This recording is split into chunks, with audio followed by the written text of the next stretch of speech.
Welcome to the Fermented Homestead and welcome to the very first garden tour of 2023. As you can see, the lighting looks pretty much almost perfect, so we're going to go ahead, take advantage of it.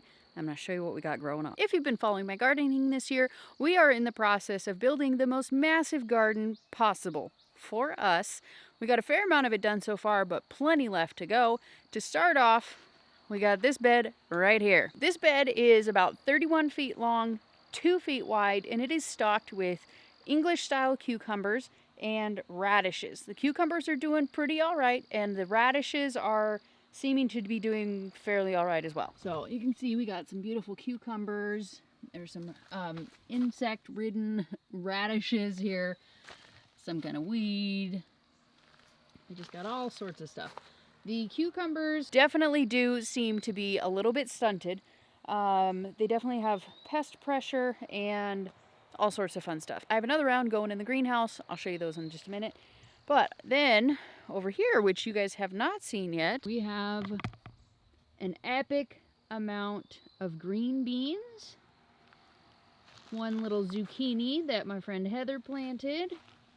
And just tons there. I haven't planted anything yet in these spots, but that's coming. And then this third row here is planted with 16 feet of tomatoes, placed about every 18 inches. And then the end there is filled with peppers. I did that because it's a 16-foot cattle panel. So that's why. Anyways, so the other day I was super unbelievably blessed, and two of my friends came over. One of them, Heather, with Naked Chicks Pasture. If you don't follow her, I will link her Facebook down below.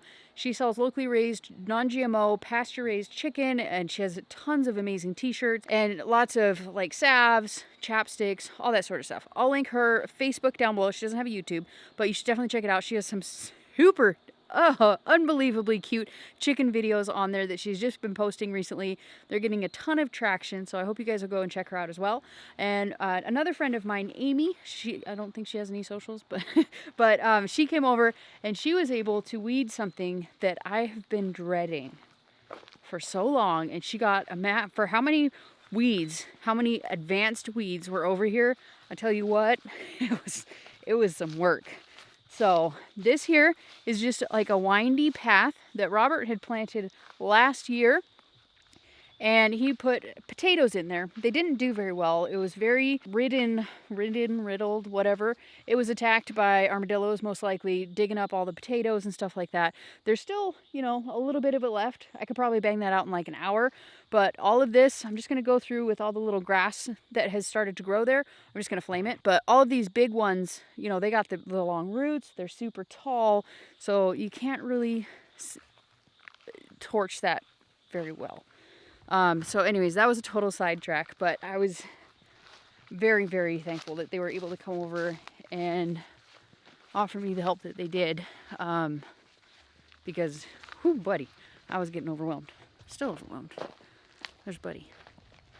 Okay, so anyways, on to the next project. Over here, it's a 30-inch wide bed. It is, I want to say, like 47 feet long. In the back row here, where you can see it's a different color, I had planted cucumbers there, and they did horrible. I think I see one. Out of this whole thing, I planted them about every 9 inches. There's one. And then the radishes, all the way down. I have radishes here, beets here. The radishes are doing great, as expected. We have lots of beet sprouts. They're starting to make their way and doing lovely. And then over here, I'm just in the process of lugging in all the soil that we need. My son is helping out as well when he can, and just trying to get them all filled. We don't have machinery. All we have is a truck, and I'll show you in just a second where all the dirt's coming from. It is good soil for Missouri. Our soil, let me show you real quick what our soil looks like in our garden and why we can't dig down. You're kind of hairy there. So this here is our Missouri soil, otherwise known as rocks. And those are the little rocks. These are the rest of it. You know, some people like to say their soil is rocky. It's kind of boulderish here. So, anywhooser, we have all the rest of the starts. They are all completely hardened off. We still have brassicas over here. This is mostly cabbage, a little bit of Brussels sprouts. I'm going to try throwing them in the ground. We'll see how it does. Tomatoes, some other stuff, tomatoes, and melons. I don't think there's any peppers left. Tomatoes, melons, and cucumbers. My friend Amy gave those ones to me. She had an excess in her garden, and I was like, I could take that. So, anywhooser, let's go on to the lower garden, shall we? Over here, we have 2 cattle panels on each bed. They're each 16 feet long, and again, planted with tomatoes. They're just kind of interspersed. Most of these are ones that I bought at the Living Traditions booth at the farmer's market. They were far more advanced than mine and in much better shape. So Heather went ahead and threw those ones in the ground, and I need to come through, prune them, get all the bottom leaves off, but that's probably going to be a job for later in the week. And so there's 2 rows of those. And then over here we have peppers, tomatillos, and eggplants. And then over here, right next to it, I torched it all off, and my son is in the process of getting wheelbarrow loads of dirt so that we can kind of top it off, make it a little bit thicker. And so these 3 beds here don't have anything planted in them yet. That third one down there at the bottom, it did start to sprout a bunch of soybeans that I had let go to seed. And they go to seed quickly and they fall off. They do not make any bones about it. I can see why soybeans are so prevalent. But we had a late frost after they had already turned into plants, and they died off. So I went ahead and torched it. Over here, looks like a project my husband's working on. He's got a bunch of different plots of cardboard that are just kind of planted everywhere, and he's going to throw dirt on them at some point, or my son is. Right next to it, we have the arched cattle panel tunnel. Nothing planted there. That one is probably going to get done probably next week. And then this one is also empty. My husband did that one. He said I can put whatever I like in there. And then over here is hubby's territory. You can tell it's his because it's done. He makes no bones about it. If he's doing something, he's doing it. He doesn't have ADHD like I do, and he can just set his mind to something and he does it and doesn't get distracted. Nothing throws him off, and he just does it. So I don't know how, but he does. Anyways, most of it's potatoes, okay? We got this here is a big potato bed. Potatoes. He loves his potatoes. This one here is Jerusalem artichokes or sunchokes, depending on how you call them. But it is very densely planted. He threw those all in the ground last year and just harvested only a few of them and left the rest to seed. And it is going crazy. Potatoes. These are really big beds. I don't know if it shows on camera, but this one's got to be, it's probably 8 or 9 feet wide and like 12 feet long. And same thing with this one. Got a bunch more cardboard, some planned garden spots for hubby. Up here, I've repotted the echinacea until the spot is created for them, so I put them in here. I said echinacea? Elderberries. Those are elderberries. Those are totally elderberries. All right. One last spot before we go to the lower garden, and I'll show you where we're getting all the dirt from. Over here, on the front side part of the house, we are growing a lovely collection of plantains. I believe it's intermixed with some sort of clovers. We have a little bit of grass, all sorts of things. This area has already been torched and it grew back. So we're probably gonna have my kid go ahead and torch that. He's over there working on something in his car. He's a very handy person. He can work on just about anything on his truck. So. And then same thing with all of this. None of it's planted. We have some strawberries still in the pot. And we did not torch this one because it's got our comfrey in it. And I'm hoping this year I'll actually be able to harvest it. Last year it just kept dying and coming back and dying and coming back. It was so weird. But yes, these areas need to be retorched or weeded. And then I'm going to come through probably in about 2 weeks and get them all planted. But I'm going to try and get the seeds started ahead of time. I'm in the middle of beginning to prepare to be a vendor at the Homestead Festival in Tennessee, at Rory Feek's place in Columbia, Tennessee. and I'm making a lot of ferments. So if you guys are interested in seeing how I prepare for an event like this, I'm planning on bringing 500 ferments, 500 vegetable ferments, and that does not include kombucha, which I'm also bringing, and you know, whatever else I come up with. I am premiering some new merch at the Homestead Festival. So if you guys are going to the Homestead Festival, make sure you come and check it out. I got some new merch ideas. They're not like the branded type of thing. They're actually just some cool fun ideas that I came up with. So I hope you guys are interested in that.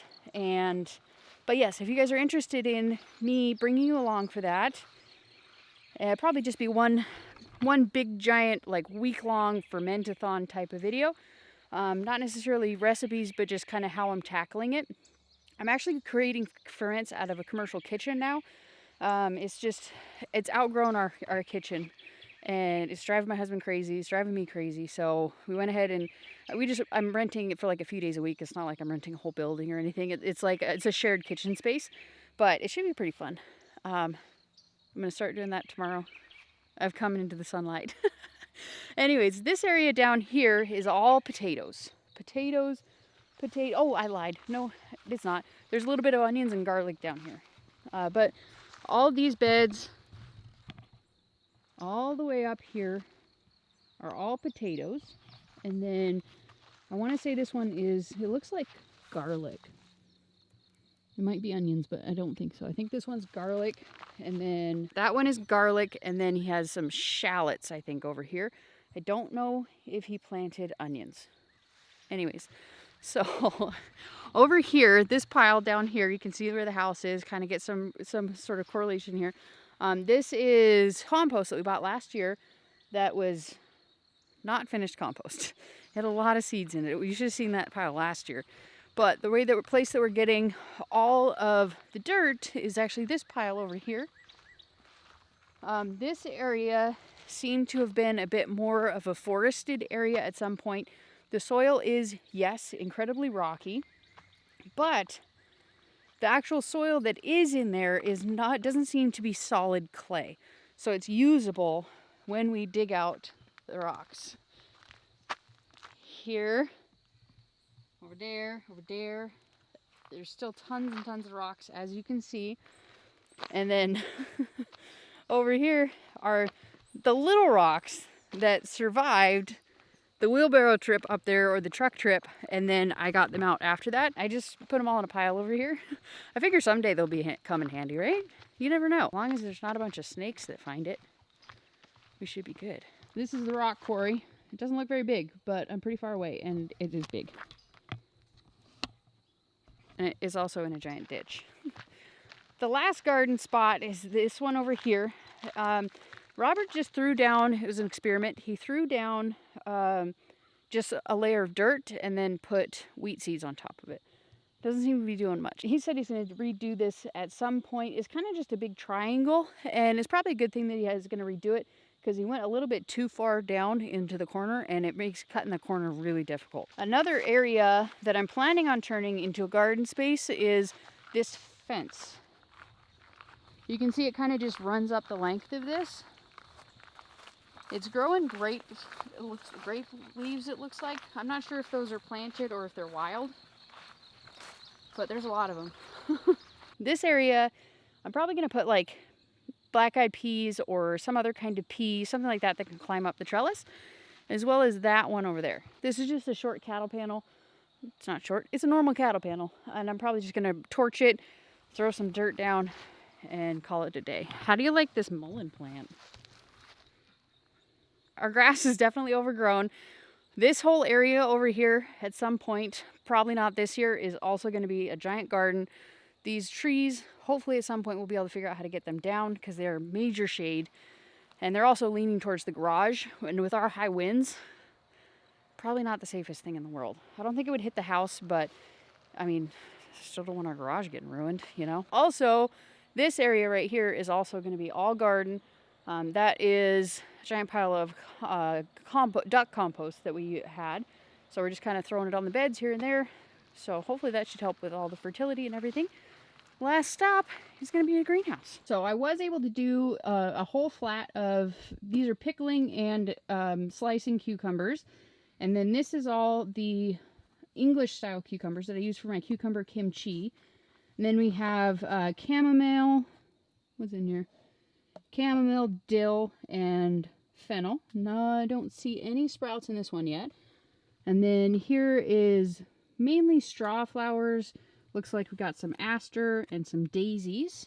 Nothing there. And then here we have dianthus, yarrow, and calendula. Nothing here. Marigolds are definitely the first ones to sprout. You can see a lot of different marigolds, mostly exclusively the Cracker Jack version. And then this is all zinnias. Zinnias and one little dahlia. I'm used to dahlias growing as a tuber, so I'm not sure how long that's going to take to actually produce. And then this is all basil. I hope you guys enjoyed the first garden tour of 2023. It is definitely the first of quite a few. This coming week, I'm probably not going to be putting out a second video. This is probably going to be the only video because, like I said, I'm going to be doing the Fermentathon. But the Fermentathon is going to be coming out next week. So you guys are going to be able to see that if that's something you think I should film. Let me know in the comments down below if you'd like to see that. It's going to be like 500 fermented. It's going to be like 500 ferments. It's going to be nuts. Actually, that one might come out. Yeah, it'll come out probably middle of next week because I will want to include all of the process, the making of it in the crocks and in the big jars, repackaging it, putting the labels on it, start to finish, in some level of detail. It won't be recipes. It won't be like a how to ferment thing. It's just going to be, like I said, how I make all these giant batches. So, anywhooser, if you guys enjoyed this video and you want to see what we did last week, make sure you click this video right here. That's going to take you to everything that we did last week. And I hope you guys enjoy the rest of your week. Peace out, sauerkraut.